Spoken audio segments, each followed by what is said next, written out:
Das wird uns nachher gebracht. Ah, okay.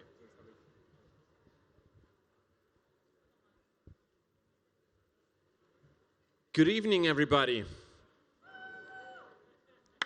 Wow. Crazy. Let's just be quiet for a while to listen like where the noise comes from, if it's us or someone else. Everyone very quiet. We all close our eyes. Close your eyes. Listen to the Markthalle feeling.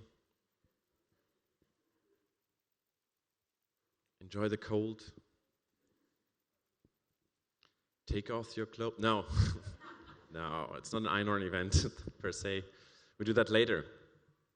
Thank you that you're all here. We didn't know until now how many people are actually going to come. Usually if you have an event which is for free, then the cancel rate I think is 50%. It's different now, so we had like 500 tickets sold and we have still 650 people on the waiting list. And I hope they're all watching now our live stream. Johannes, is that working? Yes, it's working, so probably 650 people are watching our live stream. I'll just quickly like to thank Markthalle 9 that they actually gave us that spot on a short notice. And also thank you very much for BMW Foundation, Herbert Quandt, which actually financed that whole thing, so we don't have to. And thank you all for being here. And actually, it was supposed to be just a mini event for Einhorn, because last Christmas, in our Christmas party for Einhorn, we actually announced Philip. Where's Philip? My co-founder, Philip, the one in the unicorn costume. There he is. We announced the last bossy thing there is. We said we're going to hand over the company in 2019 to the company itself, to the employees of Einhorn. And basically, like Einhorn, we promote stuff and we have to follow up later. So we said, like, okay, now we have to do it. So we asked the guys from Purpose Foundation if they could help us and answer a lot of questions which we have. So we're not that far in our decision journey. We're just starting, and we're going to do it for sure in 2019. So we thought we're going to invite, as a company, we're going to invite Armin and maybe some other friends like Christian from Ecosia. They're all entrepreneurs pledgers. Ecosia, come on, hands up.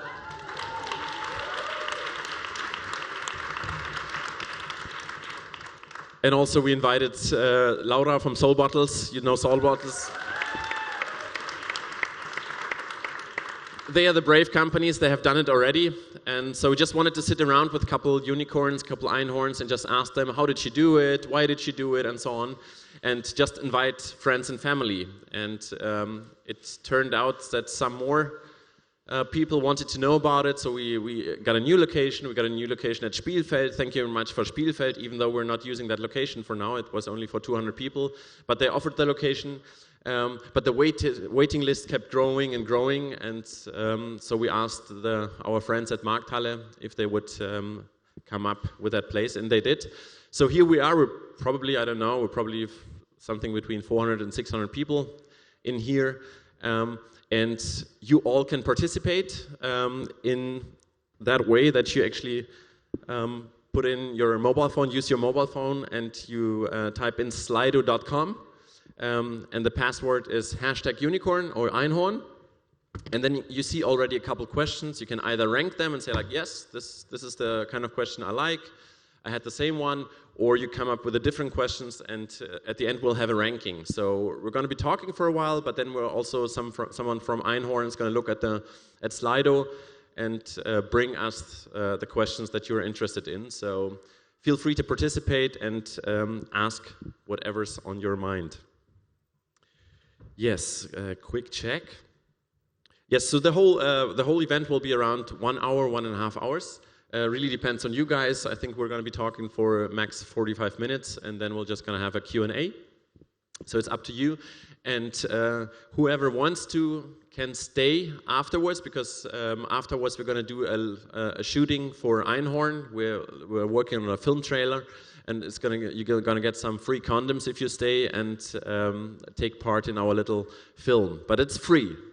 It's not necessary, so you can stay and listen without taking part in the film. But it's really cool. But Philip will give you some animation later, and whoever stays gets condoms.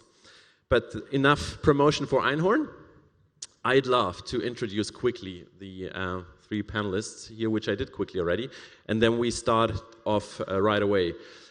First of all, why did we do it with Einhorn? Why do you think it's a smart idea to give your company as a present, which is not really true? You're not giving it as a present, but you're just handing over the equity. Right now, the equity at Einhorn is distributed with 50% for myself and 50% for this crazy guy over there in the costume.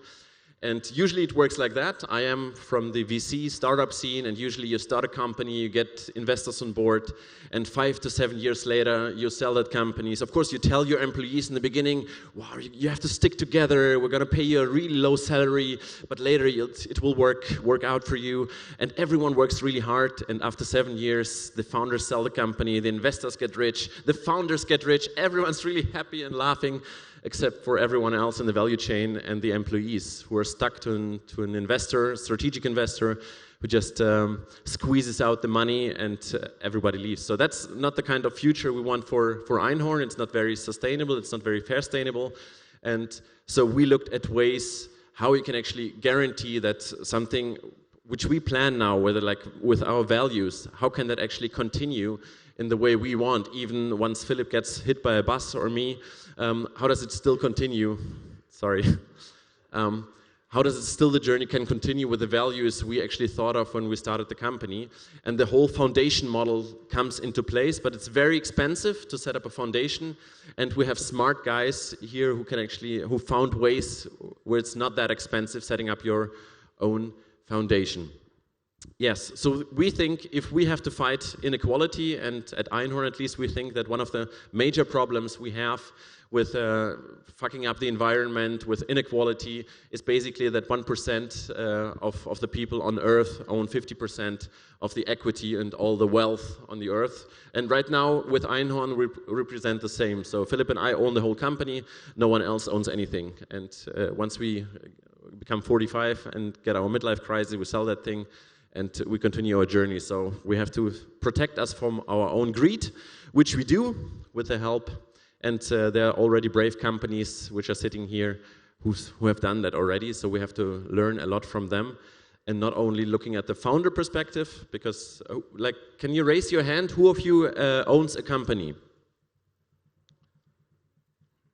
Okay, quite a few. That's probably like 15, 20%. But the rest of you, that's very important also to get the view from Laura, because she's an early employee at Soul Bottles, and she will talk with us and explain you the story from the employee side, how they've done it and how it works. So I'm very glad that Laura is with us for the employee view on the whole thing. Then we have Armin quickly, who is one of the founders of the Purpose Foundation. And I got to meet him, I think, 2 years ago. He was one of the early entrepreneurs pledgers, also a non-profit we started. And he was always bubbling about this purpose and self-owned companies. It was really crazy. We met in Parents. He was standing, I don't know, some in a cow shed or something, and was taken about. He was very weird. And now it got real. And since Ecosia and Soul Bottles have done it, we can trust him now. And of course, Ecosia, you all know them, and hopefully you all use Ecosia. This is a crazy company. Actually, it was never on my agenda, and since 1 year they're going crazy on PR. I don't know what happened. You all have to use that search engine. It's crazy, and it's really an amazing journey you've taken. But you will tell us more later on. Okay, I would like to start with something which is not new at all, because what we're talking about, self-owned companies, the whole foundation model, once we got into this topic, this is not some new, crazy, new work shit. This is something which has been done for a very long time. And I didn't know that, and Armin, it would be cool if you could explain us who actually invented or came up with that whole model, and maybe give some examples from history. Not too many, but just a couple. Because Armin talks very good and very long. Well, you can just stop like me. You can stop me if I'm talking too much. I don't know. If some of you are tired of standing in the back, I think if you are happy with sitting on stone, there's still some place here. Some people are already a role model here and sitting in front. So yeah, you can come to the front. Yeah, thanks, Waldemar, actually for setting this all up. I know it was a lot of work to organize this because he actually just wanted to organize something in his cellar. So yeah, you all made a lot of work for him, but thank you for doing that. I will come to the historical examples of self-ownership or steward ownership. But before, I'd like to at least tell you a little bit why I came to the topic, because I started actually 2 companies myself, and I always told my employees, you know, and my colleagues, we're here working for a purpose, of course. You know, we want to do something great. For example, we want to get children excited for good organic food. That's one of the companies I co-founded, Organic Food for Children. And somehow it was always very clear for me, you know, if I really had in mind to make money, I would go to London, I would go to another place, work at a stock exchange. But here, of course, we wanted to earn money, you know, live a good life, but at the same time, the actual goal, the actual reason why we set up this company was because we saw there was a need and we had an idea that we wanted to realize. And on one point, one of my colleagues came to me and said, Armin, you're always telling us this, you know, yes, we're getting up every morning to change something, to do something, to serve a purpose, but is that actually true? Are we actually working for a purpose? Or aren't we actually working for you? Because you own the company. You know, aren't we actually, with every little thing that we're doing every day, just increasing your wealth? Because you can exit the company, you can pass it on to your children, they can monetize it. And I somehow, that felt provoking, of course, but, and I wanted to answer right, you know, directly, no, of course not.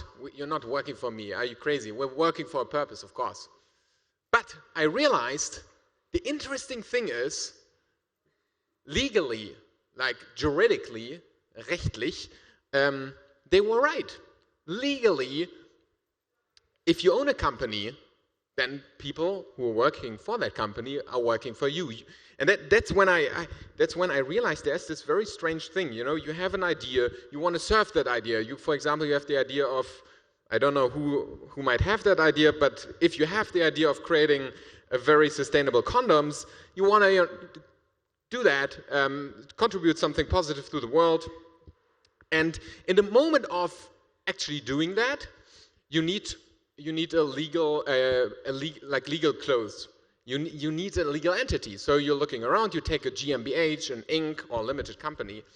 And in the moment you're doing this, something changes. You're not anymore serving a purpose, serving an idea, but suddenly you own a thing. And that's when it becomes really interesting. Suddenly you're the owner of a limited or GmbH, and you're owning a thing. And that's when I realized that's somewhat strange. When I asked myself, what is this project, this company? What is Einhorn? What is Einhorn? I think Einhorn is probably nothing more, you can correct me if I'm wrong, of people working together who have a certain idea in mind what they want to realize and a certain purpose. So people working together for a purpose. Now, people working together for a purpose are suddenly a thing you can trade, a commodity, yeah, like this apple juice.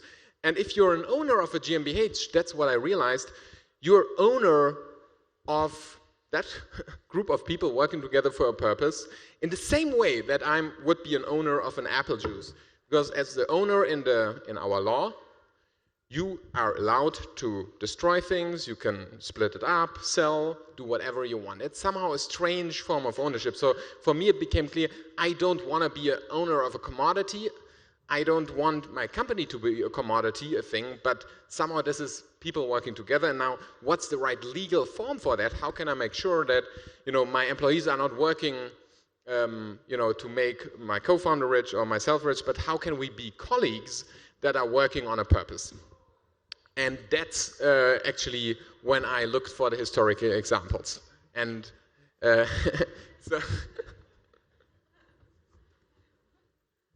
so one of the oldest ones you might know, you all have actually, if you're using a smartphone, you're using something from the company Zeiss, Zeiss Technology, Zeiss auf Deutsch, Zeiss Optics. And 130 years ago, the co-founder Ernst Abbe, he bought the shares of Carl-Zeiss because Carl-Zeiss had passed away. And Ernst Abbe somehow was confronted with a large company that he owned completely himself. And Zeiss already back then was super successful because Ernst Abbe, he had invented the microscope. So that was a huge success. And he asked himself, you know, is this all my own work? He said, no. Somehow the law gives me all that. The law says I'm owning all of it. But actually, that doesn't feel like it. My employees, the society, all have somehow contributed to making that success story possible. Actually, and he wrote that, you know, the invention of the microscope was only possible due to many generations of scientists and researchers before him. So that wasn't all his work. So he thought, what can I do and to make sure that this is not all mine? And he came up with a very strange model back then. It wasn't known. He used a foundation, a Stiftung, and he donated basically his entire shares to that foundation. He expropriated himself. And from that moment onwards, Zeiss belonged to itself. That was, so to say, the first self-owned company in Germany 130 years ago with now an enormous success. Zeiss is not a commodity anymore. No private equity fund can just buy it and squeeze out the profits. For the employees and the people at Zeiss, it's very clear we're working here for a purpose. Profits are reinvested or donated, and they donate a lot to, you know, city of Jena, etc. And this company has survived now several political systems, is very stable, and if you ask the employees, they all say, you know, that's our company. We're not working for a private pocket of somebody else who's far away. We're not working for absentee owners, for owners, you know, anonymous shareholders who are just trading with our company. No, this company belongs to itself, and that has an enormous effect. Now, the good news is Zeiss is not alone. There are many other companies who have found similar ways. One is Bosch, one is, you might know, the Alnatura, you might know Dr. Hauschka, you might know Völkel, which is not today here, and Ecosia, and many others. And the interesting thing is, and that, you know, we, together with colleagues, we did a study and we looked what are the commonalities of all these companies, that somehow have these new structures, and they all have two main commonalities. I don't know where, maybe I can write it down there. One is they all realize self-governance, the principle of self-governance.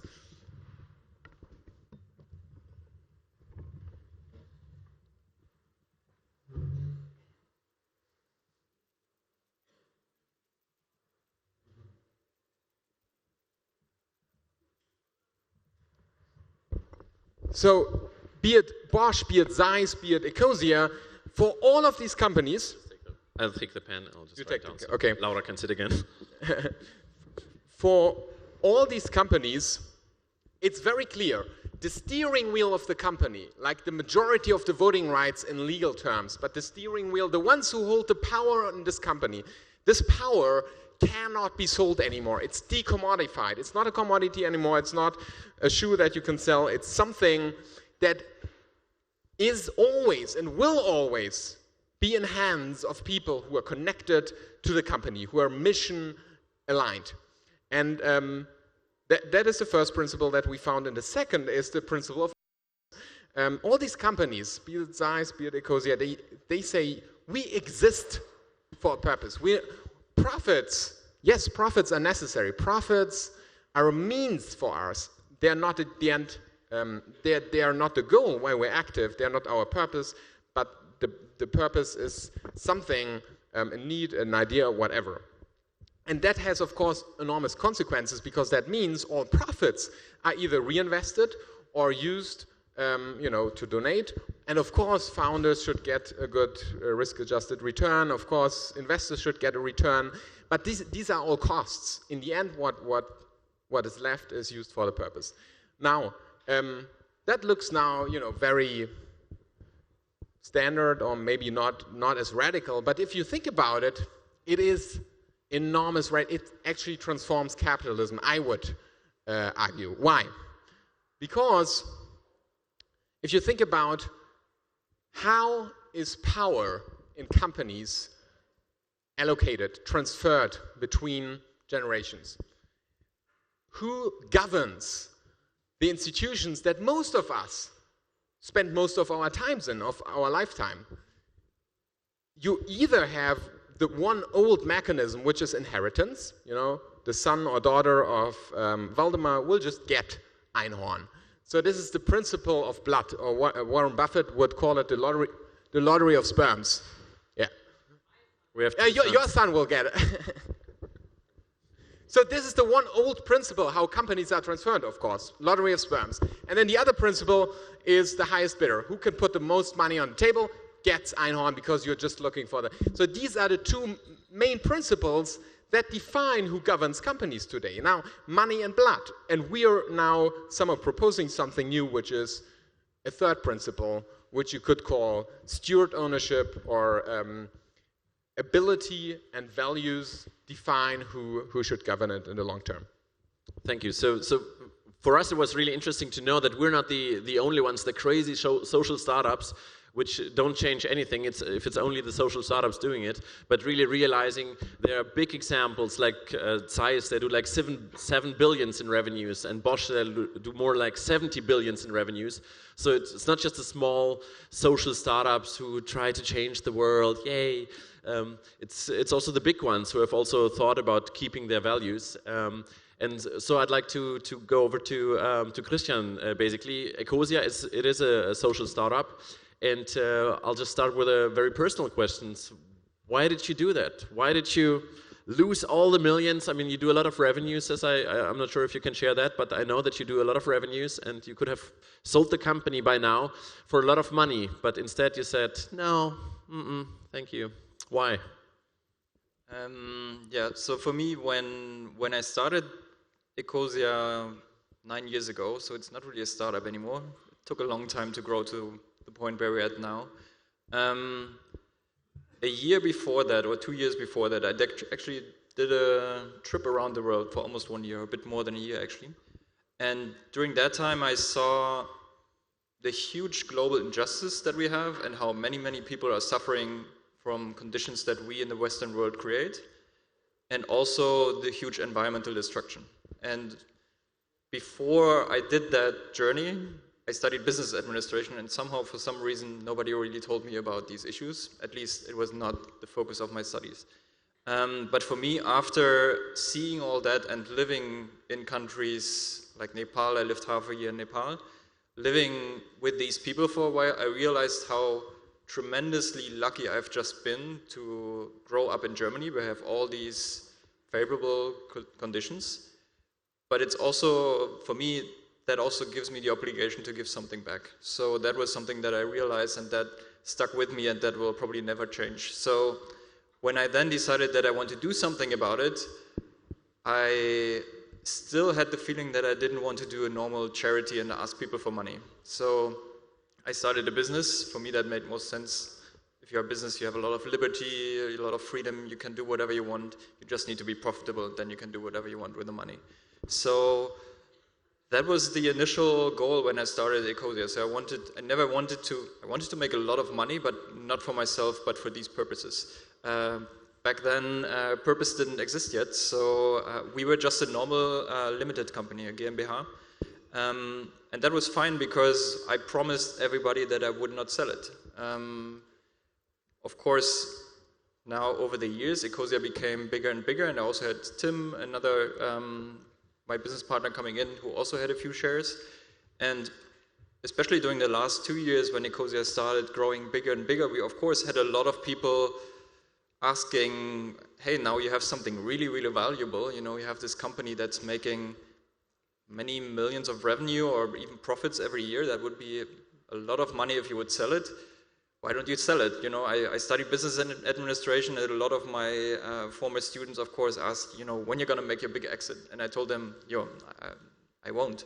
And that was, so the business, people who started business administration were skeptical about it because they didn't believe that I would actually mean what I'm doing. And also the people from the non-profit sector didn't really believe that I would never sell it. So it was a strange kind of position. So that gave me the feeling that we need to make this somehow more tangible. And also, the bigger the company got, I felt like I shouldn't really have the right anymore to own this. So for me, Ecosia has now, with millions of users, has somehow turned into it's more than a company, it's actually a movement, I feel. And it's a movement that would not exist without the people who work in the company, and it's also a movement that wouldn't exist with all the people who are using the search engine every day. So somehow it feels not right for me to be able to own this and control it, and eventually even sell it if I wanted to. So I sat down with Tim, my business partner, and we talked about this, and we decided that we want to make sure that Ecosia always is owned by its purpose, which is making the world a greener and better place for everyone. So then we started looking around, you know, we looked at foundations, cooperatives, non-profit, limited companies, but we figured that there was really no good structure that was easy to set up, that would really fit what we wanted to do. We wanted to create a company that is somehow a for-profit business, but it is non-profit. We don't want to take any money out of it. And we want to make sure that the people who work in the company are the people who are actually controlling it. And there was no good, simple structure that you could really just do this as a startup. If you have a company that has many millions of profits, you could maybe set up a foundation and then another foundation, and then so some kind of complicated legal structure to reflect that. But that costs then tens of thousands, or not hundreds of thousands of euro every year to just support that structure.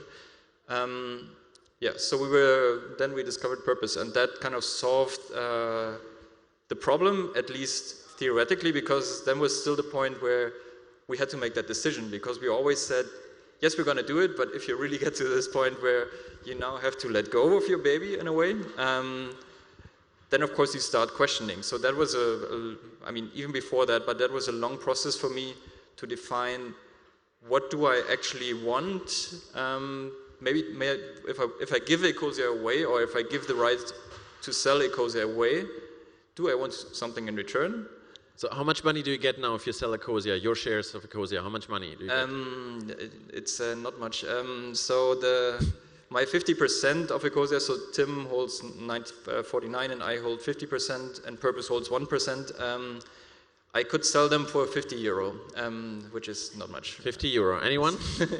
The thing is, of course, you have to qualify as an owner, so you have to work in the company and you also have to kind of deserve it. So the €50, of course, is just a symbolic value, because we have to pick a value. We have to pick €1 per share.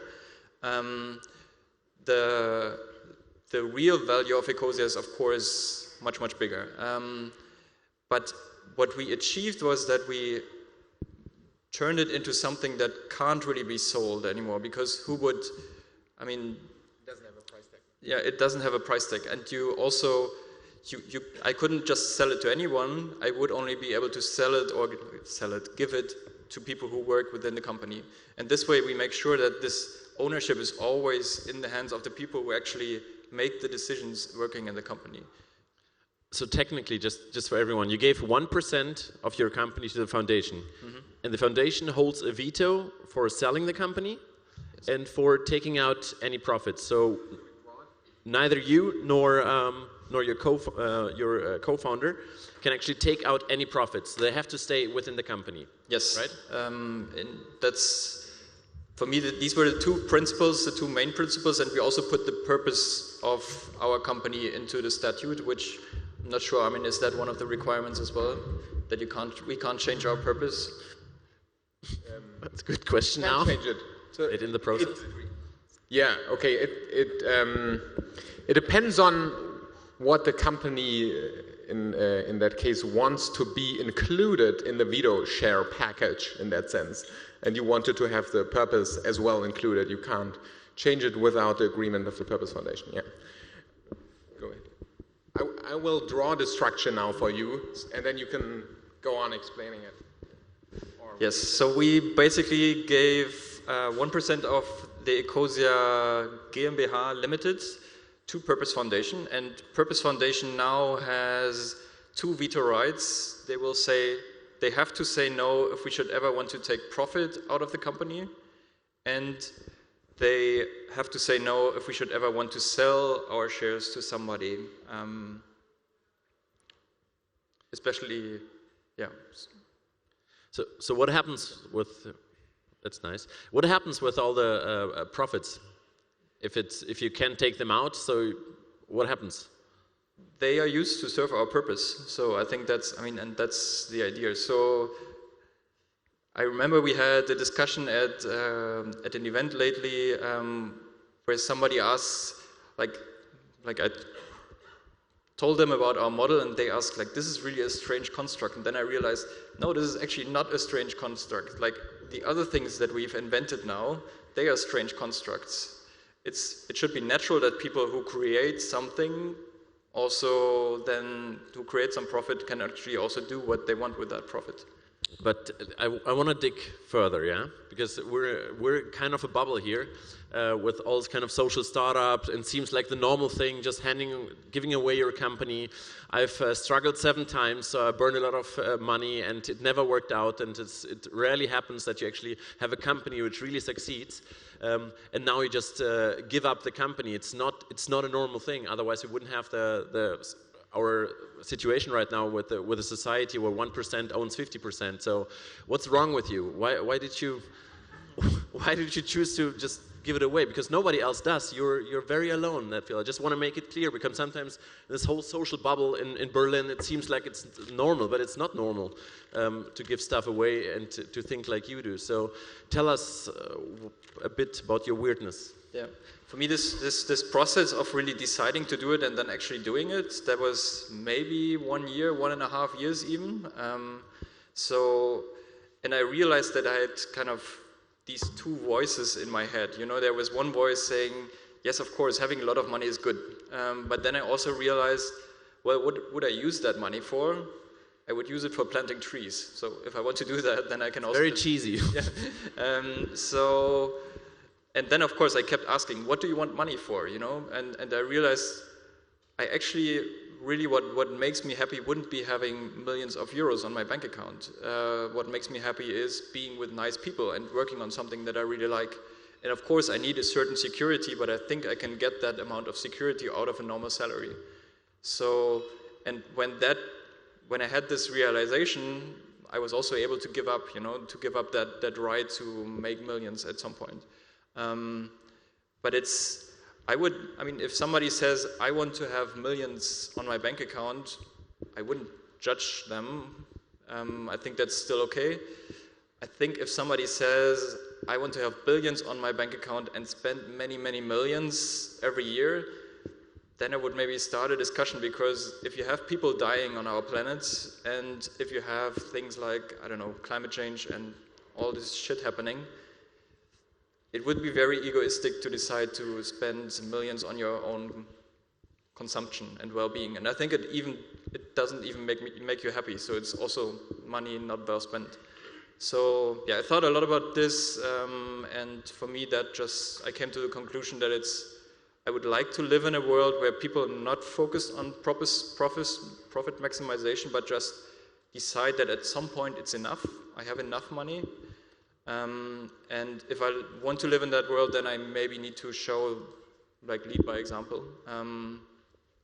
And after that decision was taken, I waited a few more months. It also took a while to make the agreement in the end, but after signing the whole document it felt good, this whole extrinsic motivation wasn't there anymore, and I realized that the extrinsic motivation was never what was really driving me, so it actually felt better after giving up the right to ever sell it.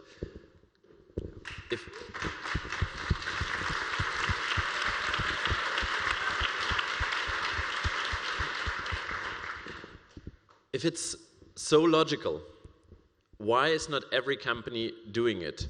And you have some time to think about it. I'll talk to Laura meanwhile, because I know that you, Armin, you talk to a lot of companies who are thinking about becoming a purpose company, not just startups. And also give you some time to think about the question, but I'd like to know, first of all, the employee perspective on that whole thing. Because at Soul Bottles, the two founders, I think, they started the process, but you as employees took a huge role in the whole process of becoming a self-fund company.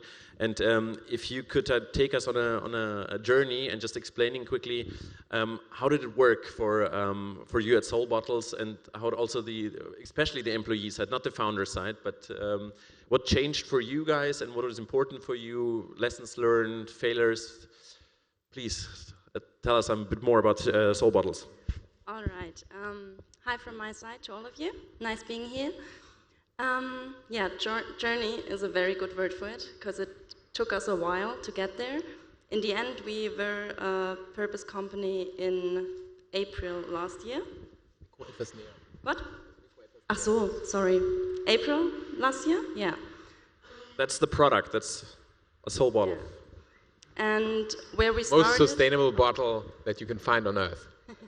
Yeah. 100% plastic free. The journey started in mid-2016 when Georg, one of our founders, came to us and told us, I think I want to use my lifetime, my skills, my passion on something else. I don't want to be part of the operative business of Soul Bottles anymore. A couple of months later, Paul, our other founder, came to us and said, during my studies, I started Soul Bottles. After I finished my studies, I had no break ever. No break, no gap. I need that sooner or later. So we were there. Both our founders told us they want to leave us. So they questioned themselves, how can we guarantee that our passion, our vision lives on, the thing that it's most important for us about Soul Bottles. And then he came around the corner, Georg. He was behind the whole purpose company idea and proposed to us, you can say. But the first thing we said, okay, we want to become a purpose company, but what's our purpose? So we took the whole team on a one-day workshop, and what we came out with, that we want to enable people to socially and ecologically sustainable behave, or in German it's nicer, and that they have access to clean drinking water. So we had our purpose, and Georg proposed the whole idea and the concept, and we all were, yeah, cool, we're ready to start. But then the most critical point of all, money, came in place. So how can we buy you out? Because we need the shares of them, because I think both of them, they hold, I think, 49 each, and 2% we have a silent partner. Yeah, and Georg already had some intensive talks and discussions with us, and with the other founder, with Paul, of course. And then we realized some factors that were really important for us. First, we want to compensate the risk in the beginning, the initial investment that the founders gave. We want to appreciate early employees who built up all the structures we are still relying on and led us to break even. Third, we want to make it a comprehensive and very transparent system so that everybody in the company, not only those who benefit, say, yeah, it's totally fair. I'm behind that compensation model. And fourth, but not least, we don't want to make financial burden for the company, because you don't want to go like, yay, congratulations, here's your company, and you get a shitload of that on top. Yeah. And then we started with meetings and videos and more meetings. And in the end, we had 3 questions. How much should be in this pot of compensation? Who should be compensated? And who gets how much? Oh.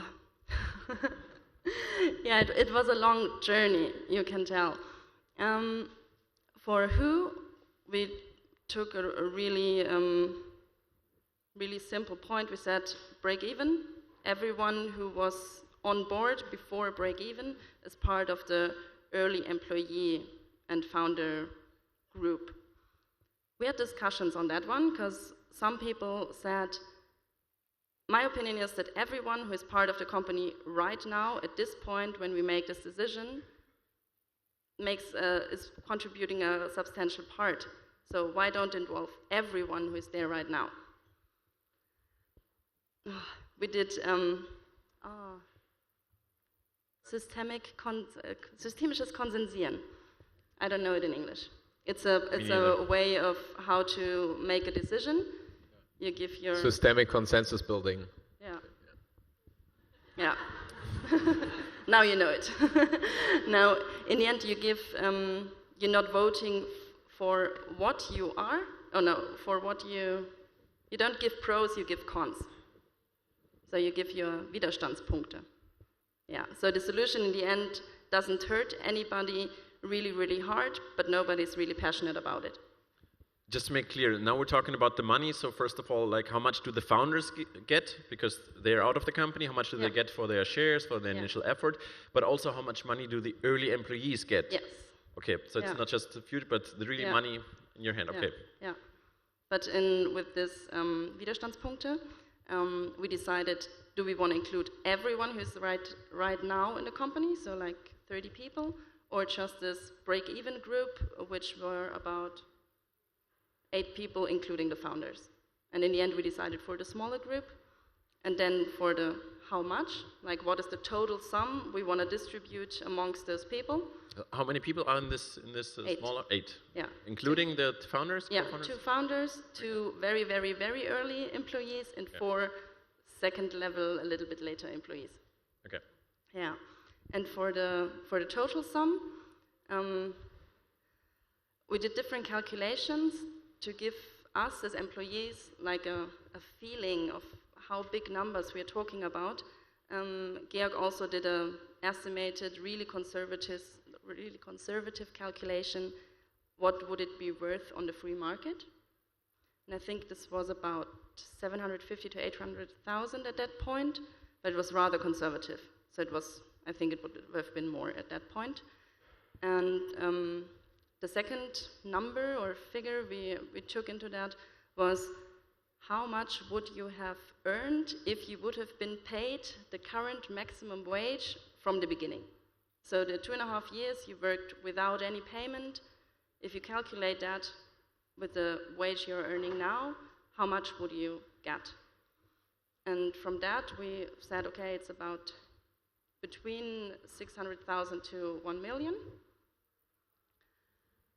And this became the minimum and the maximum. We said we want to have a minimum that has to be compensated, and we want to have a maximum.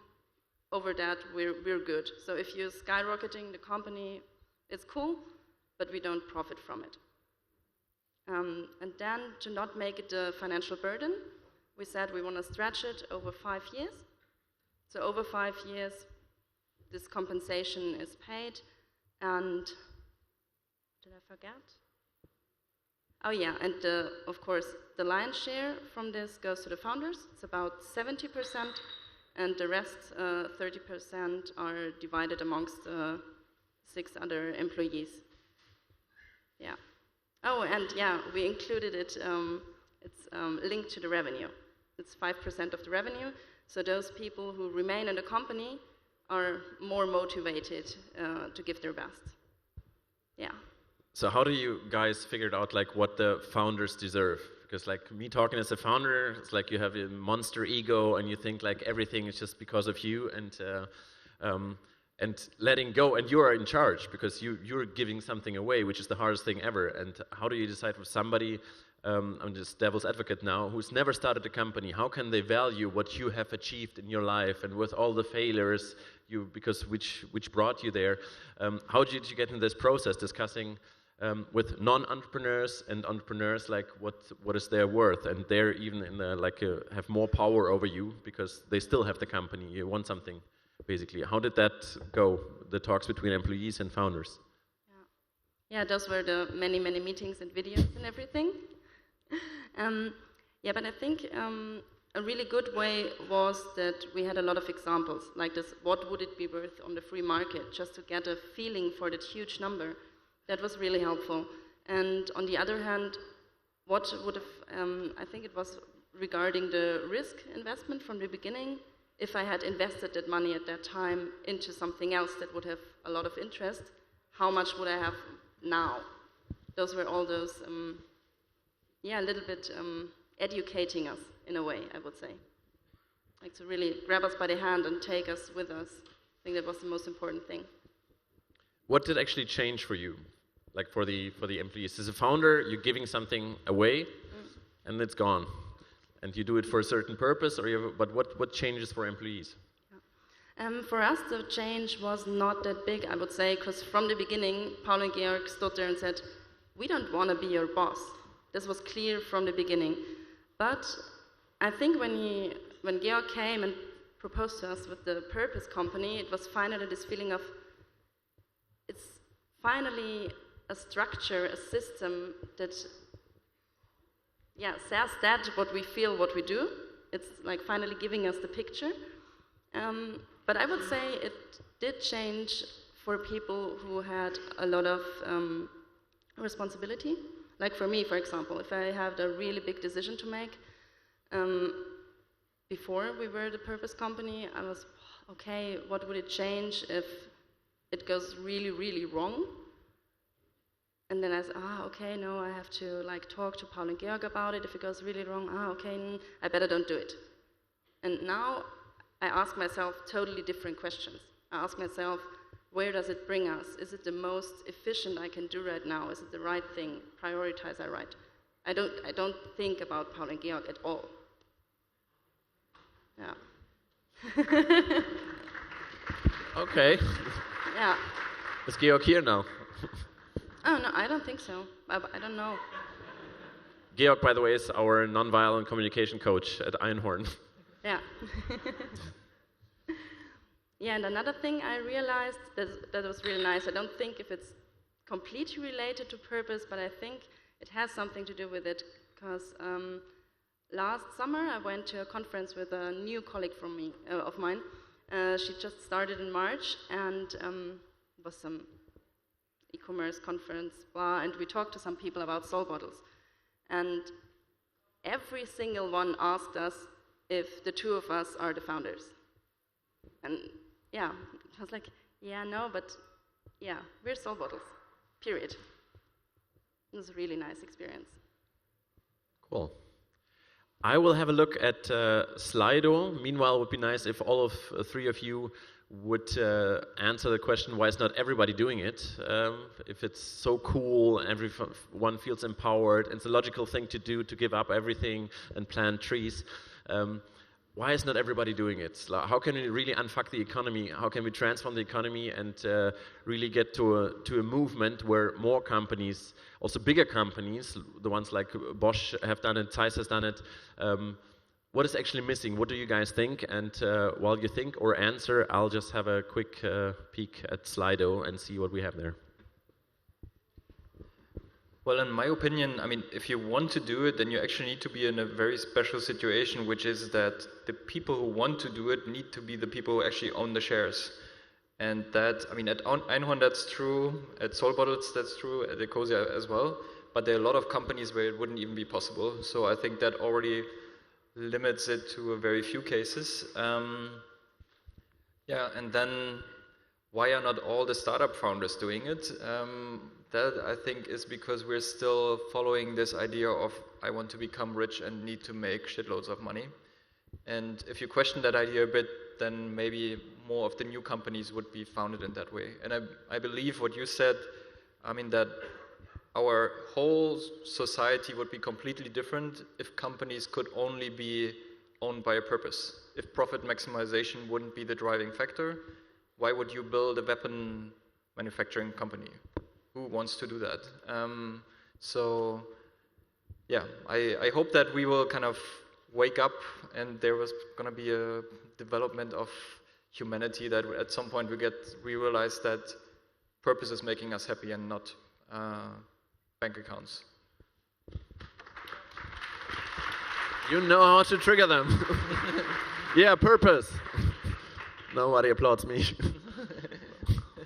I think one of the reasons why not so many are doing it is just because it's super hard to first know about that it exists and then actually know how to do it. When I had this question, from my colleague, are we actually working for your wealth and not for a purpose? I wanted to change it immediately, but I didn't know how. It took me a year of studying all that old structures of Bosch, then seeing setting up a foundation like Bosch. Bosch had 40 lawyers to do that, and they had actually 22 years to convince the inheritors of Bosch to do that stuff.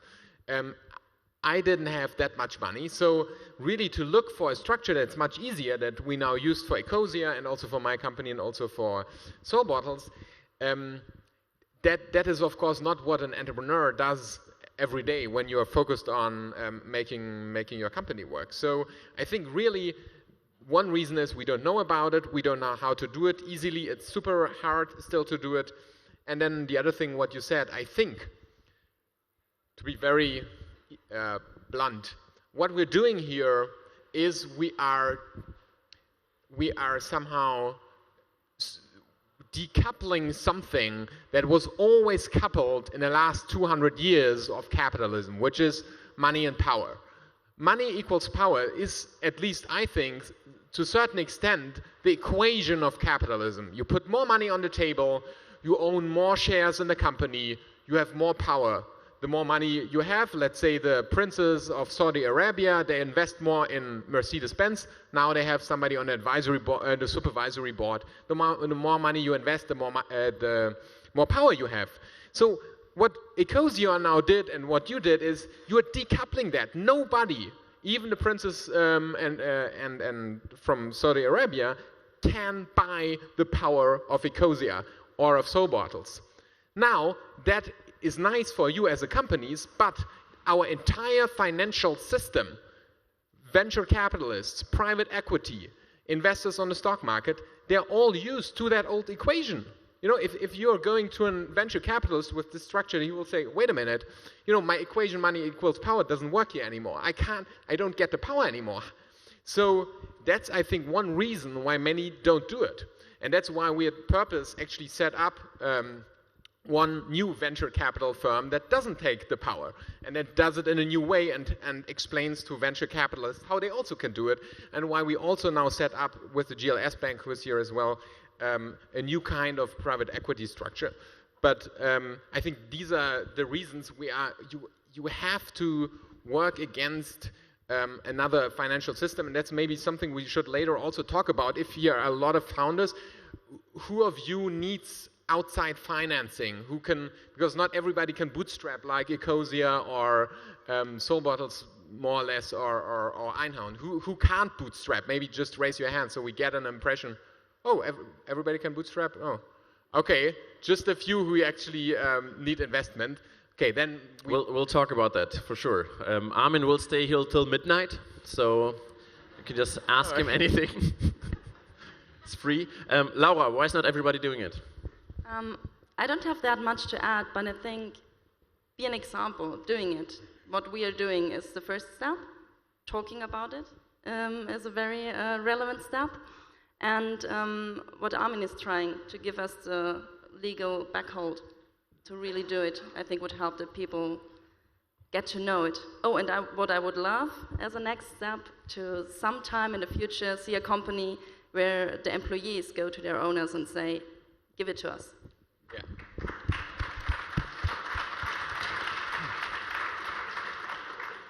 Waldemar, I think we talked a lot about, so to say, the values behind that, but we never dived into the legal structure. Should we at least, for the case of ecosia, just in 1 minute explain for those of you who want to understand it also legally? 30 seconds. 30 seconds. 30 okay, seconds. I'll try. You can.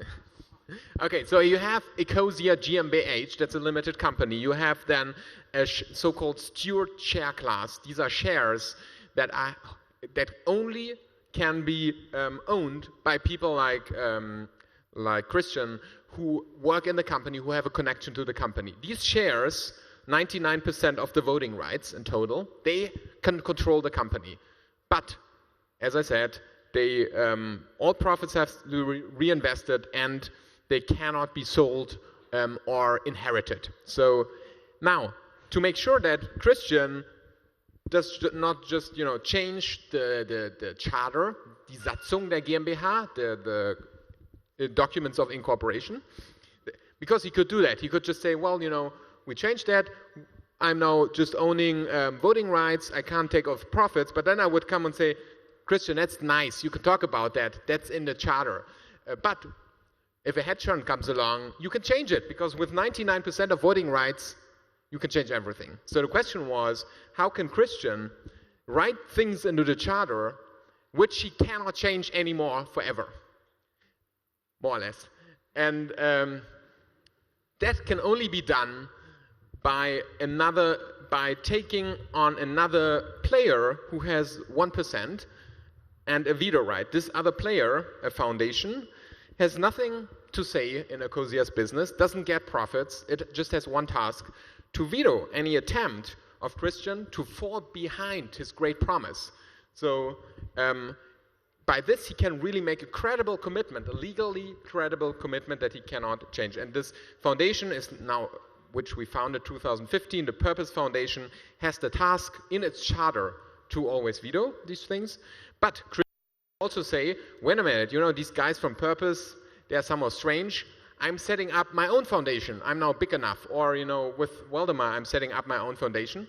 Then they can kick out the Purpose Foundation and give the veto share to another foundation. So you're not dependent on the Purpose Foundation. You just need one veto player who always will legally bindingly use that thing to make sure that the rules you've given yourself are really kept. Well, 30 seconds. Very good.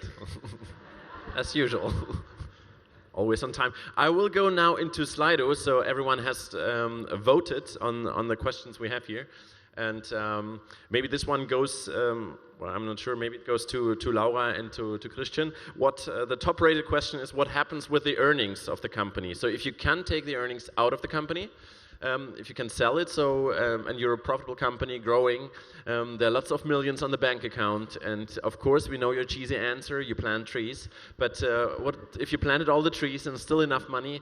What happens at Soul Bottles? What happens in ecosia with the rest of the money? You plant even more trees.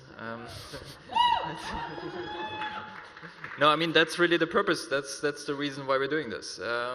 Profits, the purpose of profits is to plant trees. And if we want to, I don't want it to be too gloomy, but if we want to survive climate change, then we need to plant around 1 trillion trees. That is 1,000 billion. There will be a lot of searches needed before we reach that limit. So, and then, now at, you have to say. Yeah, we're going to reach 50 million soon. So there's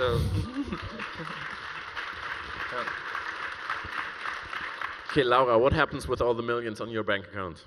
On mine?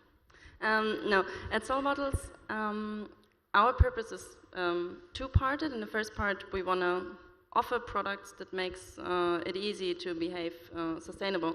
So we put it into business development and how we get innovation in our company.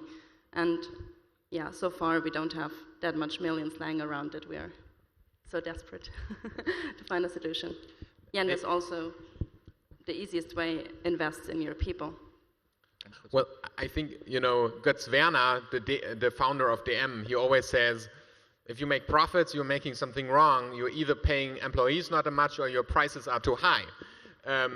So that is, you can just redefine profit. Profit is what is below the last line of the P&L statement. And some people are always thinking, this is what it's all about. But he's just saying, no, that's not, you know, that's not the thing there. If you're doing that, that's actually just increasing your buffer on the bank account for some more hard years. So the question, I think, is not anymore what happens with the profits, because that's not what's about. That's the question here, right here. Top-rated question, so apparently it's of interest to people. And another one is also going to you, Christian and Laura. Wie sieht das Gehaltssystem eines Purpose-Unternehmens aus? So how does the salary system work in those companies? It's interesting because it shows that purpose and other new work concepts are not necessarily related, because we have very different salary systems. So what we do is basically a market salary. So that's our guiding line, that we want to pay people the same amount they would get at another company in Berlin, more or less. So you get them the salary of, like the market salary for managing director for a software company with X millions revenues. Yeah, so I'm a special case because you can't, like, market salary of CEOs. Market salary for a CEO of a search engine company, we can look, exactly, what is the market salary of... Yeah, that would be, so you have the option, once we defined your market salary, you have the option to reduce it if you want to. And I'm using that right. So I'm not the highest earning person at the company because I feel like I don't need that money. But in general, we give people market salaries. And that's always, I mean, it's hard to define what a market salary is. There might be discussions around it. And in the end, it's going to be my decision together with our COOs. We look at all the numbers and try to find a just system within the company. But it's not something, we don't have transparency of salaries. So, well, we have transparency and privacy. So you can share your salaries with your coworkers or with everyone else if you want to. But you can also decide not to do that. And whatever you want to do, you pick. But it's very different than what you're doing, right? How's it at Soul Bottles? Yeah, we are a purpose company, but our operating system is based on holacracy. We have, I think right now, 6 or 7 levels of different wage, but we're only using 5 of them. And we're talking very transparent. Back in the days with all employees, now we have represents for every level. And everybody knows what everybody else is earning, and you have the possibility to always go to your representative. I have a tension with my wage, and then it goes into, it's called general company circle. It's like the board, where all the representatives from all departments, let's say, I think is the best word for it, and they decide over that. And yeah, I think, yeah, maybe the person who asked the question can say if they are satisfied with the answers. Yeah, maybe can I... Not too long, okay? No. We have many more questions to follow. I don't trust you on 30 seconds anymore. Yeah, I just want to add, we've helped now many purpose companies with the structure, and the way how to deal with the salary is very different from company to company. But in general, what everybody wants is a certain cap that you're not just taking out profits by millions of millions. And so what is in the charter of Ecosia and of Soul Bottles is one common thing, which is as soon as financial authorities declare this as a so-called hidden profit payment and not anymore a salary because that's not market rate anymore, then it's forbidden. That's the first. So that's actually the thing. And then also, this market salary gap is also, I think, in soul bottles. You cannot, independent of your system, you cannot pay your steward owners much more than the market. So that's, I think, clear for everybody. Old companies like Zeiss, they have used things like 1 to 12. They said already 100 years ago, it's very revolutionary actually, they said an employee who has been there for 2 years shouldn't earn less than just a fraction of 1 to 12 from the highest earner. Then the next, that's actually the third most interesting question is, what is love?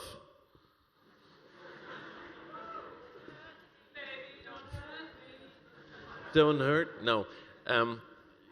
You want to answer that or later? It's very interesting, apparently. Directly to us. Yes, we couldn't afford like the premium account where you can actually manage the questions, so so it's number 3. We'll answer that. Okay, so another one is what kind of advantages do you have as an employee from that system? Are there any disadvantages? We have a few employees sitting here. I don't know, you need to ask them because I don't see any really. I actually only see, I mean, if you're in the company to make a big exit as well, maybe you're one of the early employees and you want to sell, you get 3% of the company and you want to sell that as well, that would not be possible now anymore. So that could be a really solid disadvantage. But for me, that actually shows if I have the right kind of people, because then apparently I have people who are just in it for the money. So yeah, but there might be people who are motivated just by exit money, and for them that's over. But other than that, I mean, when we had these discussions, I had the feeling that this was giving really something, this feeling of ownership. This is my company, this is us working together, and I don't really see any disadvantages for the people in the team. But us, maybe you can stand up, ecosians. Where's Fatima? Any disadvantages? Well, yes. Yeah, we got a disadvantage. I'll just get over there. But if you feel like you're part of, you own a company together with a leaderboard, you feel like really obliged to bring everything to the table, and then you stay longer and you really feel with the company. And I think this is a disadvantage, but not for the trees we plant. So, yeah. The trees again. What do you do at the company if you don't have planting trees? I mean, that doesn't make sense. This is a case study which doesn't work for others. You have to all plant trees then. For me, it's the purpose what counts. And I think a company is a group of people coming together who want to do something, something that's meaningful to them.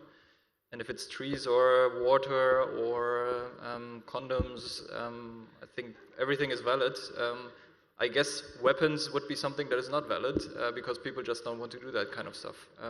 But there are a lot of good things you can do. Any disadvantages from your side, which you? Yeah, I would say for me the purpose is, it means that now I have a voice, I can decide, but I also kind of have to. And I think not everyone wants to have that kind of power. And how do you go about, like, if the company grows, that's totally normal, then some people say, I don't want to think about it, and I don't want to be involved in that kind of thing. How does it work? What do you do? I mean, this is perfectly okay, but what happens? All right, at Soul Bottles we have in holacracy, it's one role that is part of this GBR. Where is it? Yeah, it's of the A shares. Yeah. And not everybody can be part of it, and not everybody has to be part of it. That's our solution for that. But, yeah. So if you don't want any change, you don't want to participate, nothing changes for you. Just not two guys having the power, but more people. You have to just say, okay, that's fine, but if you don't want to, you don't have to. Yeah. Okay. That's also a big difference between, I think, our two companies, that you have the voting rights split up between a lot of people. In our case, the voting rights are still with me and Tim. So that is very different. Of course, in practice, the people in the teams are making most of the decisions, but if there should be something really important, then Tim and I would still have, would be the ones making the ultimate decision. For me, that's the responsibility. That's with two, like the ultimate responsibility is with two people. And in your case, it's with many people who can also, once they exit the company, they would just give these shares away, right? That's in the case of Soul Bottles, all the voting shares are in a so-called GBR. It's like a normal another entity, and in that entity, employees can enter and exit quite easily, and by this control the company. Another one from the list. How does the foundation work, and who decides at the foundation? Because of course, if you're having the veto and many companies join you, and at the end we figure out that Trump is owning that foundation, that would be so fun. So how do you make sure nothing bad happens, and how do you decide within the foundation? Yeah, a foundation, of course, can't have an owner. It's self-owned. That's a legal entity that doesn't have an owner, but of course it has a board and it has a governance, and it has a charter, statutes as well. In the statutes of the Purpose Foundation, it's very clear it has to use the veto. So the board actually has to do this, and it's controlled by the foundation authorities. However, of course, I think this was also a question. In some cases, you might need to use the veto in a different way, and we can come to that, maybe later. And in that case, different decision makings take place, and that also depends on the company. We have some companies who have created basically a so-called succession board, another board that controls in most parts this veto share, and can use it to decide, for example, in which instances the veto shouldn't be used or so. That's one thing, but I think the main decisions are usually taken by the foundation. Now, how is the foundation governed? Every company, so Soul Bottles, Ecosia, sends a representative to the so-called Entrepreneurs Council. I just call it EC. It's not the European Commission, the Entrepreneurs Council. And this council, can, with a majority of, I think, 75%, can fire the board of the foundation. So if the foundation board is really making some problems, then it can be fired.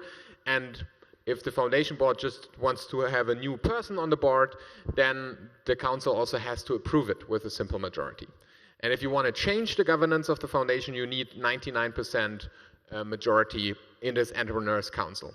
So in the end, what this foundation is what we sometimes call it's our own semi-state. It's like our own states, it's an own jurisdiction, because we don't have a legal form in Germany and in most countries of the world which actually does what Christian nicely explained, non-profit but for-profit at the same time somehow. We need to do that with the golden share thing, and once we have a legal form, which is hopefully in 5 or 10 years or so, we don't need that thing anymore, and then it's dissolved. Thank you. There's another one coming up. You've mentioned it before. Not all startups can actually bootstrap, and this is like really, this is not like the normal case we have right now with Ecosia and just bootstrap Soul Bottles. The same with Einhorn, but usually you need to take on money to start a business, to grow the business, especially in the digital field. And so this question basically saying, how is it possible to apply this purpose model to a company like N26? You've maybe heard this banking startup which just raised, I think, 300 million, and they are now having an valuation of 2.7 billion or something. So they're raising money like crazy all the time in order to grow. Is that actually possible, and how would that work for a company like that, to be a self-owned company, to be a purpose company? Yeah. For a company like N26, I think it wouldn't work, to be honest, because they're currently promising to investors enormous returns. The valuation which they have, what is it? 1 billion? 2.7. 2.7. Okay, you know, he still looks at these valuations. No. And so 2.7 billion, that is a promise you're making to investors that this company will deliver on the back of customers, etc. That means at some point they need to make so much profit that this valuation is works. And this is such a big pressure in the future for this company that this cannot be done in such a structure. However, let's say you're not N26, but you are starting a similar app and you just need N27. N27, yeah, that's a good.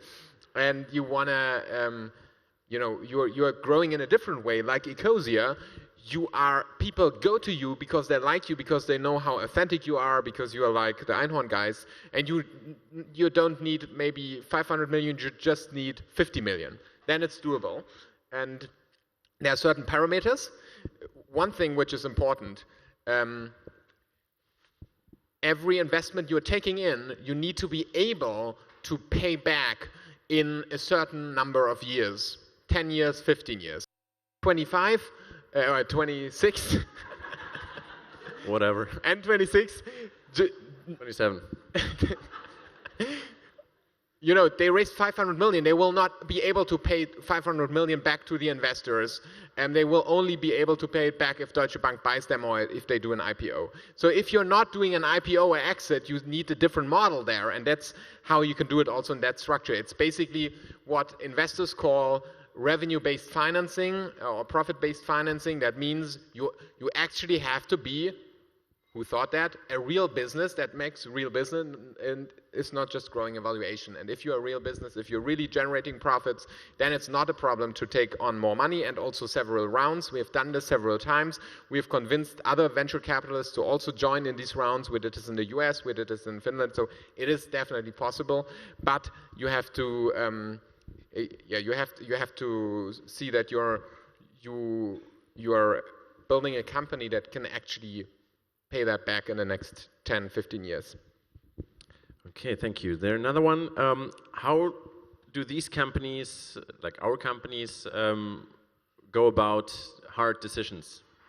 Now that there's not the co-founder, the alpha animal, but it's now the company belongs to itself. What has changed? I have an answer for Einhorn, even though we're not a self-owned company, but yet. But what about you guys? How do you come about hard decisions? Yeah, I mean, there's again the structure of a purpose company can be different than the actual governance of the company. So I think it would be really different again for the two of us, because in our case, the shareholders are Tim and I, and we hold the ultimate responsibility. That means tough decisions in the end have to be made by us. Of course, we would consult our employees and so on, but it's quite, you could say, a hierarchical model. While in your case, it would be the whole GBR would need to come to a majority vote, right? So it's different. But how does decision making work at ecosia right now? So I mean, it basically, I mean, it depends on the size of the decision. Small decisions would just be made by the people who are in buying the Hambacher Forst. That is a bigger decision. I mean, ultimately, who's responsible? It's the managing director in that case. That would be me as well. I'm owner of the company, but I'm also managing director. So really, really big decisions have to be, just made by me. So, but it's one of these things where we had a lot of discussion internally, and at some point somebody had to say yes or no. So it is in our structure, it's quite hierarchical, I would say. But that doesn't mean, so we try what Holacracy does as well, distributed autonomy. That means if it's a smaller decision, that is maybe just, can I change this button from blue to green? And you're the owner of that area that can make these decisions, then of course I'm not consulted. And then also on the team level, teams can make decisions, and only if there's something really important for the company, then that's maybe my area of decision making. But again, that's not really related to, or not necessarily related to a purpose company. That can be you handled completely differently. What happens if you're hit by a tree? If I'm hit by a tree, that would be really ironic. Then you plan so many though. Yeah. I would make it into the global news. I think that would be awesome. A lot of new ecosia users and more trees. So, but I mean, really, what would happen in the end is normally my shares would go to the people who inherit my wealth. And so it would go, I don't have any kids, it would go to my family basically. The voting rights, then, not the equity. Yeah, the voting rights. It would go like this. Normally that's what would happen. But then Armin will come and say to myself, Purpose Foundation will come and say, sorry, but you can't hold these shares because you're not working at Ecosia. These shares need to be given to somebody working at the company. And there we have a Nachfolgerat. Succession board. Ecosia has a succession board here. Yeah. So people from the company coming together and deciding who will actually get these shares. Yeah. And you guys, you follow holacracy, right? Yeah, we follow holacracy. So our decision making has nothing to do with the GBR. GBR or the whole purpose structure has no influence on how we work actually. Yeah, and it depends if you have the domain. For example, we changed our glass to a much higher part of recycled glass. It was a huge decision for us because it changed the look a bit. So the guy whose decision it was, he could decide it on his own, but he decided, okay, I want feedback from my colleagues. But in the end, it's my turn to, what do I do with this feedback? And that was a nice example because everybody said like, I see the difference, but most people who don't handle with this that much and don't see it every day, all the time, won't see the difference. Except for one person, our founder, Paul. He said, we can't do that. We will have, oh my God, no, it will, yeah, it will be our end. Yeah, but in the end, Julian, whose decision it was, decided we are doing it, and now we're doing it, and it's, yeah, because we said it is for our purpose, because it's more sustainable.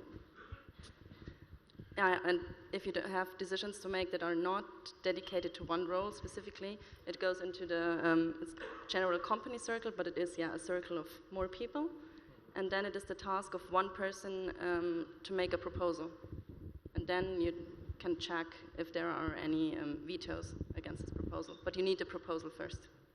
Yeah, so it's very interesting that you don't have to confuse it like the whole new work stuff people do with actually, which you also said with the cell phone. So we have two different models here, rather hierarchical system and a holacracy model, and both actually works, which is really interesting. And I think Armin got hold of Slido. Yeah, I have many interesting questions here. I just wanted to... I'm afraid I'm losing now. Oh no. On purpose I didn't ask some questions because I knew you were going to answer them. So... Wait, okay. I'll have some more, and then... one 15 seconds answer is, can the foundation become bankrupt? Usually not, because the foundation is self-owned and structured in a way that can't. If it happens, all the companies who have veto shares of the foundation are required to find another foundation that takes these veto shares, and then they are transferred to this other foundation. 15 seconds. Yeah. Very good, very good. We have another one from apparently some guy called Philip. He's a founder, and it says like, wovon bezahlen ich meinen Ferrari und mein Boot? Basically, how do I pay for my Ferrari and my boat? Don't know who this guy is. Any answers? Well, high aspirations. You want to, you still want your Ferrari and your boat. Yeah, I can give you one example. We had one founding team in Finland that said not Ferrari a boat, but they said we want to have, if it really turns out very successful, at least 1 million or 2 million for ourselves and for some of the early employees. And here we created a share class which we called the founder compensation shares, which don't have any voting rights, because voting rights is not tradable, it's with the stewards. and which have dividend rights. So they get dividends until the 1 million or 2 million is hit, and then it's fine. Then they don't get anything anymore. So you can set up mechanisms like this. This is just one mechanism. I think there was also the question of what about the pension of founders? All this can be done in different ways. You don't need to be able to sell your company in order to have a pension. You can have all kinds of company internal pension schemes. You can have these kinds of compensation shares, which are capped, of course. I think we just often think, okay, all compensation comes from the exit. We can decouple compensation and even a Ferrari, because some people might be the guys who are producing sustainable condoms, only eat organic food, but want one Ferrari because this is the one dream in life. Then it's fine, it should be possible. Very good. What I like about good news. What I like about this discussion that you can then have, you two can be really honest with your employees and say, or with your team members, that, guys, we want some money. I want to have a house for my children in the future, so I need 500,000, 1 million, whatever. And that's, I'd like to do a quick survey in the audience. So let's imagine we have a company which is 5 years old, does 10 million in revenues, and the founders now want to become a self-owned company. And now you have to decide how much money you would give to them. What is it worth? Starting a company, 5 years old, 10 million revenues. They have started it, yeah? So we have 3 options. Do they have children or not? Are they already rich? Don't make it too complicated. Just no. Then you have pictures and no. So how much would you give to this fund? We have 3 options. We have 100,000 euros. We have 1 million euros. Or we have 3 million euros. And so I'll ask, and you have just to raise your hands what you think is a fair compensation for founders. So 5 years old, 10 millions in revenues, profitable, of course. So who thinks 100,000 is a fair compensation for the founders? Whoa, almost nobody. I can count like 5 hands maximum. Okay, 1 million.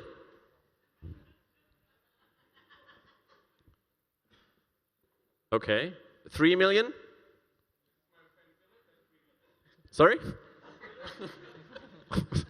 Philip? If it's Philip, then 3 million. If it's Philip, 3 million. Okay. So I think the majority was on 1 million, and a lot of people didn't say anything. I can't ask now. I can't do a poll now why they didn't say anything. But it's a really, really tough question. Also, of course, a personal question which you don't know, and you want everyone to be happy and everyone to feel fair in a company. And it's also you don't go about it as a founder and say no, I'll just think it's 5 million. Suck it up. The problem is, I think there is no general answer to this, because in Munich, for 1 million, you can buy an apartment with 2 rooms and a kitchen. And in Poland, you can buy an entire castle for 1 million. So I think it's really about the relation here. And that's why I think this kind of compensation has to be, unfortunately, solved case by case, depending on the context. I'm sorry that... I think we don't have a standard solution here. Okay, another one. I actually, now that we're doing surveys, who of the audience would say that if that person would get more than 10 million, that would be too much? Interesting. Thank you. If you go over to a conference at Rocket Internet, that would look different. I think so. Okay. Another one, who's actually, what about the risk? Yeah, as a word who actually bears the risk if a company goes bankrupt, doesn't work out, what happens? I'm sure, maybe one of you first? Armin knows all the answer because he has done it for years. He studied, he's like the brain, and we have, before I forget it, we've got all the information also over here from the Purpose Foundation, and the Purpose Foundation actually brought a lot of stuff. It's in English and German, and all the information with a lot of case studies is over here. Do you charge anything? It's for free. It's a book with 120 pages with a lot of case studies. Actually, Ecosia's in there. I think Soulbot is in there as well. I'm not 100% sure. And many other companies are in there as well. You can learn about all the details, how to finance it, what kind of finance tools you can offer to VCs. That's all in here in English and German. And if you don't want a printed copy, go on where I think here it is, purpose.hg/book or /Buch in German. Then you can get a PDF for free. This thing costs €5 in production for us. So if you want to contribute to the printing costs, just put something in the little thing there. Thanks so much. What about financial risk? What's the answer? Yeah, I mean, so in our case, well, I didn't put in that much money, but I took some of my savings to get the company started. And we didn't compensate that at all, because also for me, I mean, the few thousand euros that you put in compared to the many million euros that the company is worth later, it's not really, I think that compensation doesn't really matter. For me, the question somehow that I really haven't answered for myself is, what is a good return that you give somebody to, like you and Philip, who started this company? A few years you didn't know whether it would work out or not. You put in a lot of your own time and energy. You could have done other things that would have been much more lucrative.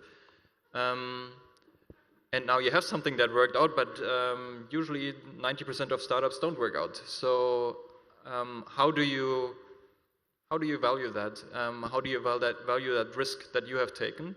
And that for me is the big question when you think about the compensation of the original founders. I think we shouldn't be too greedy, because that's also something, it could have gone wrong. And now there are a lot of people, like the people who are sitting here on stage have other people who succeeded, but there are a lot of people who are not here on stage who haven't succeeded. And I think somehow that also needs to be taken into account. So yeah, if Philip says, I want my Ferrari, I wouldn't judge him at all, because no, he says he actually doesn't want a Ferrari. It wasn't that Philip, it was a coincidence. It was another Philip, okay, not this one Philip, okay. Then I think that's fair, because you took a lot of risk, and maybe you even invested your own money, and at a point where everybody thought you're stupid. Still, a lot of people think that now, but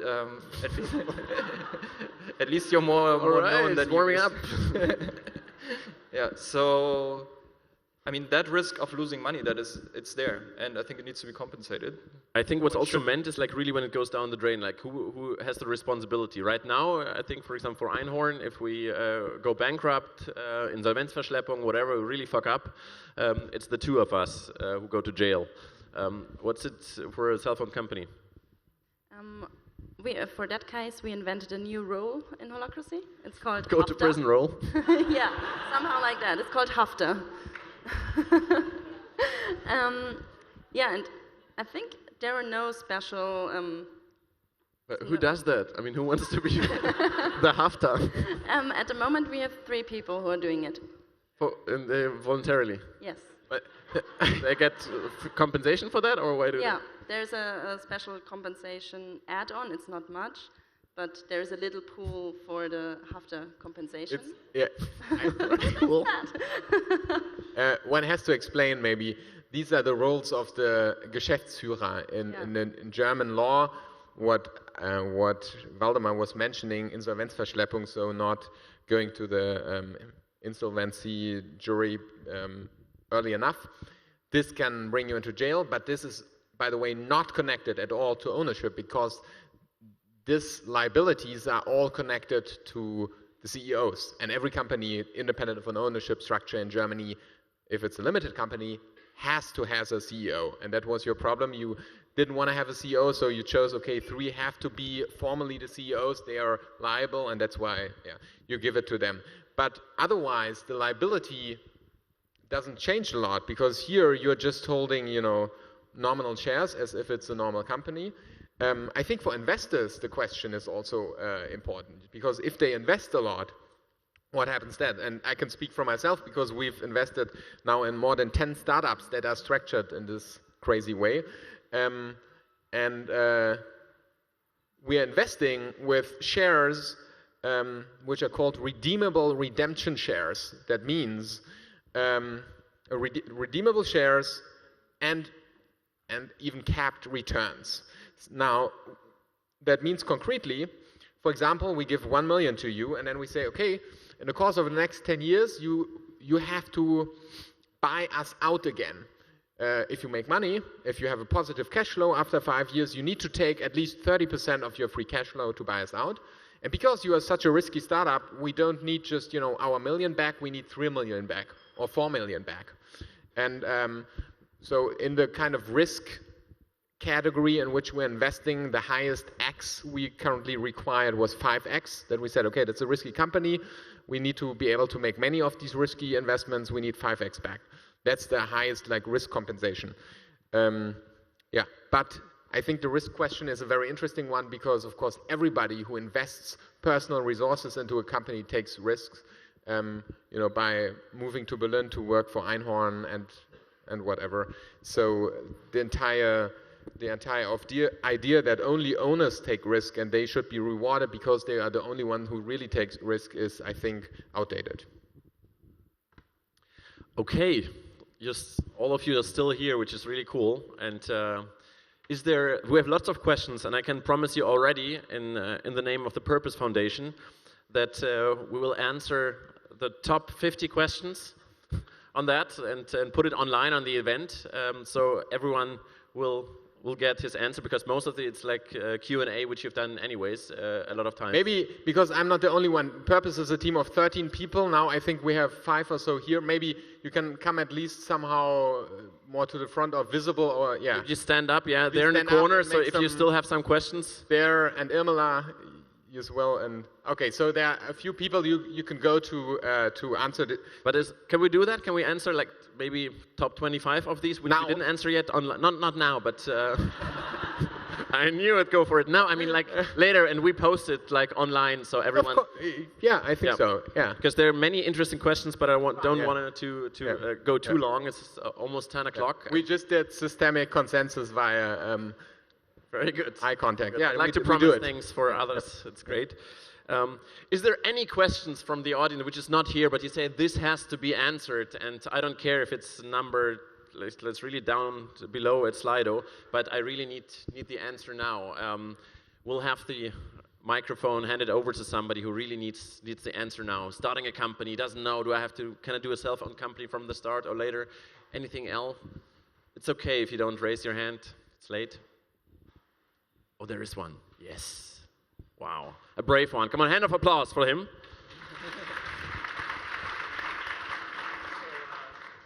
I was wondering, because I'm part of the Betaus team, and it always felt natural to let our customers be part of the company as well. So is there a way you can let your customers own a company from your experience? Okay, I have no clue, but maybe one of you guys? Legally, of course, there are several ways to do that. The question is whether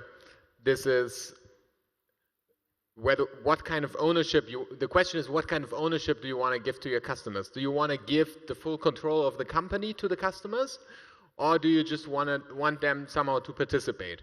One way is just, okay, they can just invest in your company by giving a loan, by giving a silent partnership, etc. That's what many do. I think that's what works.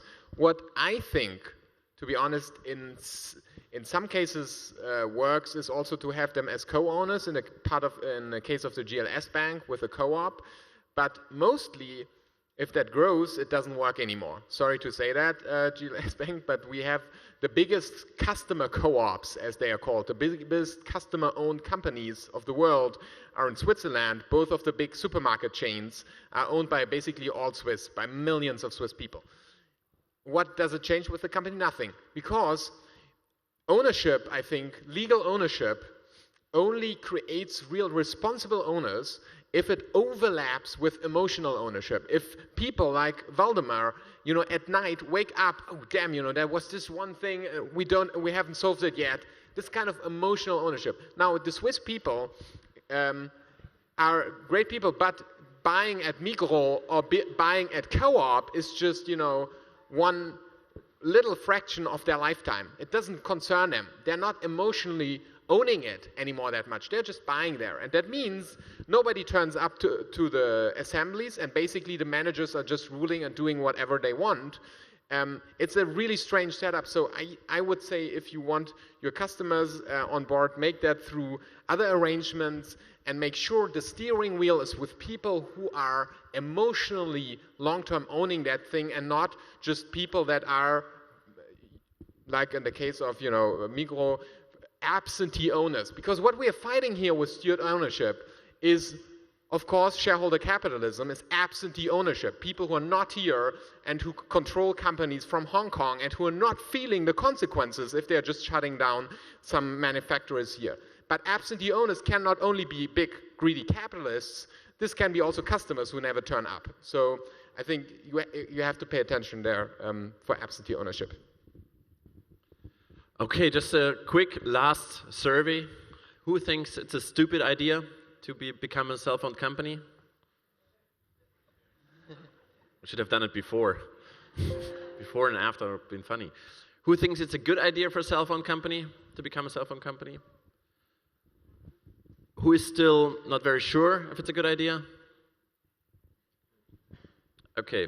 Who still have some questions which we didn't answer? You don't have. We will not answer them now. But who still has some? You have I wonder what you're planning to do now. I mean, you made your. We're not gonna do it. No way. No way. It's stupid. No. No, we're gonna do it for sure. It's just we have to get in talks now and to do it. And Armin's already looking at me. So, yeah. No, but I guess we'll. It's.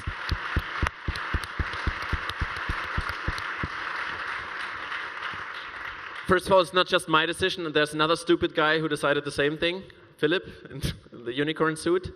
And after all, it's something which is logical for us because we have been talking about this. It's just logical to do that. So it's not like now give all the props to Philip and me. That's just stupid. We've built Einhorn because of our unicorns, and they're all sitting here and they're crazy, and we love them, and that's what they deserve. It's not about what we think and crazy bosses style. No.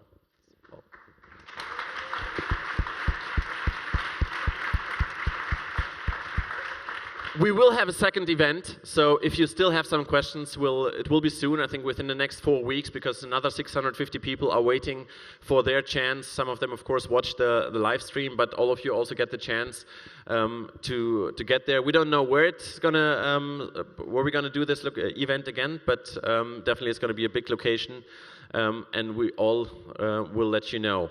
Can I do one little thing? Okay. You see. Xing.purpose.ag. That website is something you should open because it's if you want to help us and if you think it's a good idea. Xing, that platform is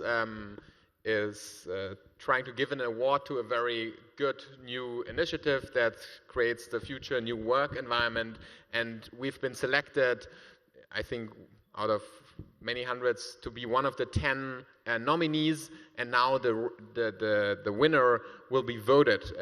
So we need all your votes to actually win that thing and get that award. And if you could do that as a little thank you for that evening, that would help us a lot, and you can also get one free booklet for that. Very good. So hands of applause for all the panelists. Thank you so much for being here.